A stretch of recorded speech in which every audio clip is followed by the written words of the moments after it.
tugas pokok dan keuntungan pegadaian, serta sejarah berdirinya pegadaian di Indonesia.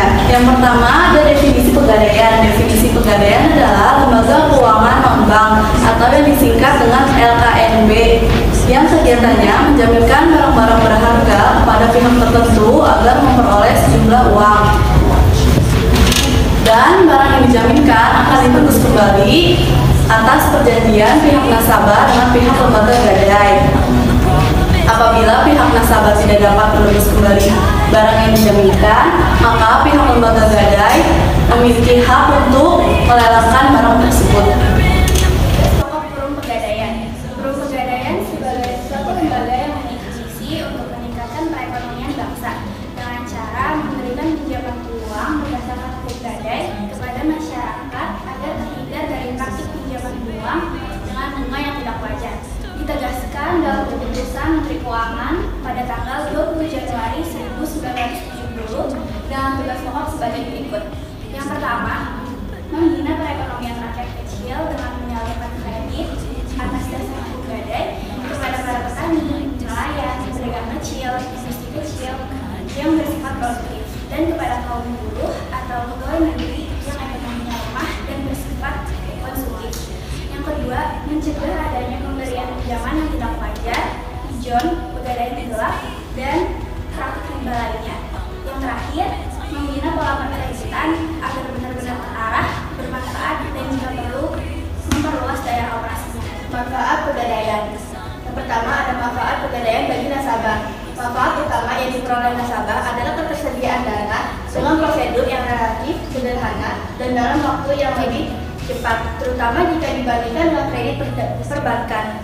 Di samping itu, mengingat jasa yang ditawarkan oleh perusahaan pegadaian tidak hanya jasa, maka nasabah juga dapat memperoleh manfaat di antaranya. Yang pertama, ada penaksiran nilai suatu barang dari pihak atau institusi yang telah berpengalaman dan dapat dipercaya. Yang kedua, ada penitipan suatu barang bergerak pada tempat yang aman dan dapat dipercaya. Selanjutnya, manfaat perusahaan pegadaian bagi perusahaan. Manfaat yang diharapkan oleh perusahaan pegadaian sesuai dengan jasa yang telah diberikan kepada nasabahnya adalah sebagai berikut. Yang pertama, ada pendapatan yang bersumber dari sewa modal yang dibayarkan oleh peminjam dana. Yang kedua, ada pendapatan yang bersumber dari ongkos yang dibayarkan oleh nasabah yang memperoleh jasa tertentu dari Perum Pegadaian. Dan yang terakhir, ada pelaksanaan misi perusahaan pegadaian sebagai suatu BUMN yang bergerak di bidang pembiayaan berupa pemberian bantuan kepada masyarakat yang memerlukan dana dengan prosedur dan cara yang relatif sederhana. Keuntungan pegadaian. Keuntungan pegadaian adalah pihak pegadai dalam hal ini perusahaan pegadaian tidak mempersalahkan untuk apa uang tersebut digunakan. Hal ini tentu sangat bertolak belakang dengan proses peminjaman kepada pihak perbankan yang harus dibuat serinci mungkin tentang penggunaan uangnya. Jadi keuntungan perusahaan pegadaian jika dibandingkan dengan lembaga keuangan bank atau lembaga keuangan lainnya adalah sebagai berikut. Yang pertama, perusahaan pegadaian tidak mempersalahkan uang tersebut digunakan untuk apa, jadi sesuai dengan kehendak nasabahnya. Yang kedua, waktu yang relatif singkat untuk memperoleh uang yaitu pada hari itu juga.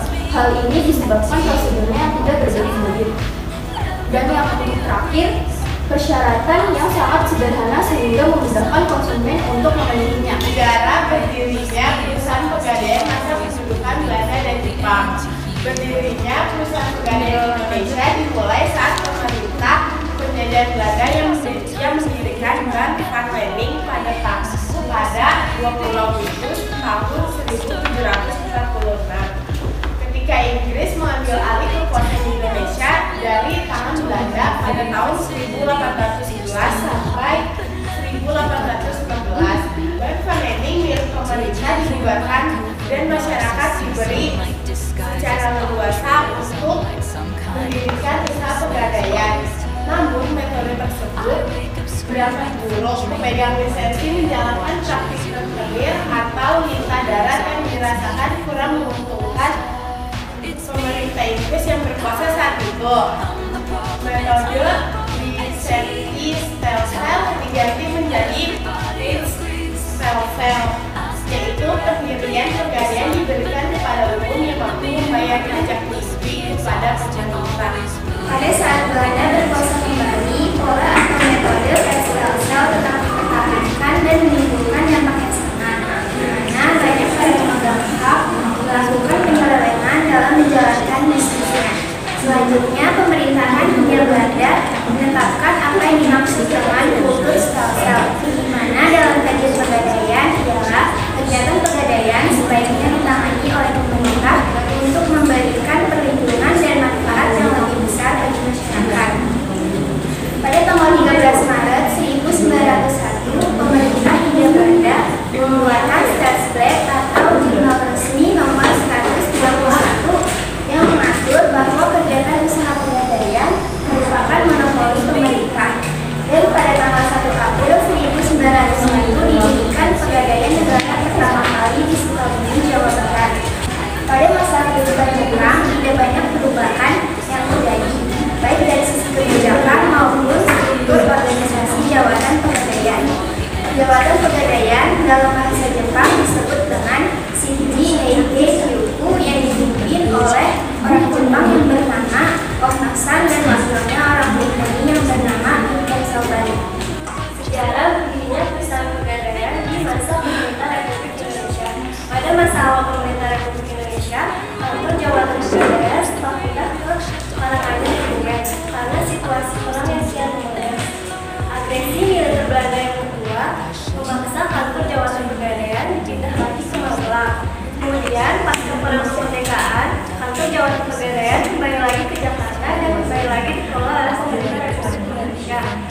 Kini perusahaan pegadaian sudah beberapa kali berubah status, yaitu sebagai perusahaan negara sejak 1 Januari 1961, kemudian tahun 1969 menjadi perusahaan jawatan, dan pada tahun 1990 berubah lagi menjadi perusahaan umum. Sejak saat itu kegiatan pegadaian terus berjalan dan kekayaannya bertambah.